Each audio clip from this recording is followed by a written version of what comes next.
Hi, everybody, and welcome to the Wicked Bee of the West YouTube channel. My name is Stephanie Eubank.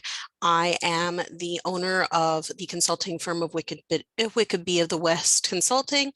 I am also here as a specialist in remote work and remote leadership as I am finishing my doctorate of business administration at Concordia University remotely in remote work and remote leadership. And I teach at Stan State in operational management. So today is a kind of special day for me and my family because it is my youngest son's birthday. And it was really interesting to me as an experience from my first child to my second child, as far as going through the birthing process and being a working mom, especially since much like the Bureau of Labor and Statistics has been finding, women are making more and more money and becoming either sole, primary, or equal breadwinners within their families. When I was really early in my career and had my firstborn son, I took maternity leave, and being the primary breadwinner, that hurt my families financially a lot. Also caused a lot of undue stress, especially since I, going back to work, had to put my son into childcare. Once I started working remote and then had my second son, I was lucky that I worked remote and that I had a manager and supervisor who were both women, both moms, and were willing to work with me on the plan of basically taking my 2 weeks vacation that I'd already accrued uh, the minute my water broke. And basically we made plans during my pregnancy to make sure I was able to do that and that I was reachable and that I could help get everything done. Being a specialist in my field, and at the time, very few people in my field that specialized in what I do, it was very easy to accommodate that. And it made it easier for me and my son to be able to acclimate and bond and be able to get him used to the routine of me working from home. And honestly, it really helped as far as the bonding just for the fact of being near my son. Oh, nothing felt worse than being far away from my baby, having him at daycare. This being said, when I got back to work, because we have such a culture, not just in the remote workplace, but in general, of if you take your vacation, you must be out looking at other jobs, which was not the case.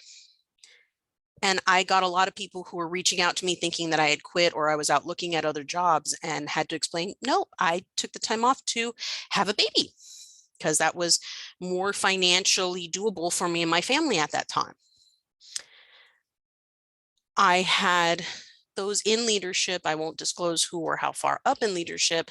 I will disclose that the people who said the worst things were men who were in leadership, and women who were not in leadership and were at similar levels as me, who were the harshest, specifically calling me a bad mom for not quitting my job and just being a full-time mom 24/7.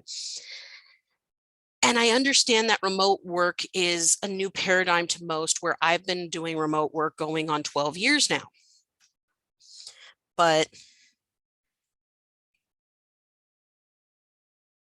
there's no nice way to put it.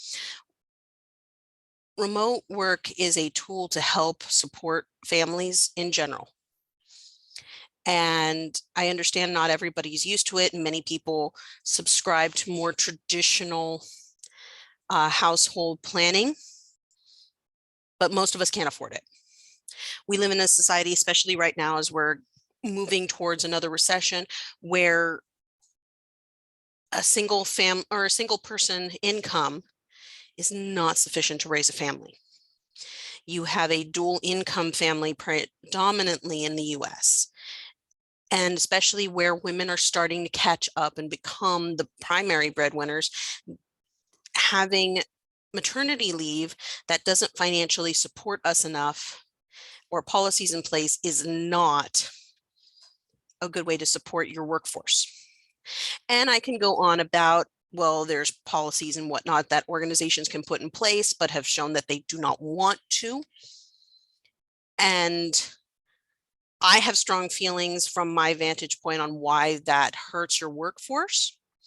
But if you're not going to make those kind of policy changes, at least giving remote work helps to develop a work-life balance and help support families. As we're trying to bridge the issues with regards to return to office and remote work and hybrid work, we have to understand that remote work and hybrid work help support families, which employees and leaders who have strong family ties statistically perform better than those without. So let's support our teams and let's give remote work.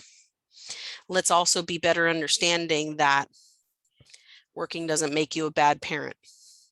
It makes you a provider, which is part of being a parent. If there's anything that I want you to take away from this particular discussion on here, it's the fact that remote work helps support your employees in more ways than you can understand as a leader. And I'm happy to teach. So if you're interested in my consulting services, click on my website, Wikipedia of the West Remote Consulting.com, or reach out to me on my Facebook, YouTube page, Instagram, Twitter, or my blog, or my LinkedIn. I'm happy to help. And that's all from me today. And remember, remote is here to stay.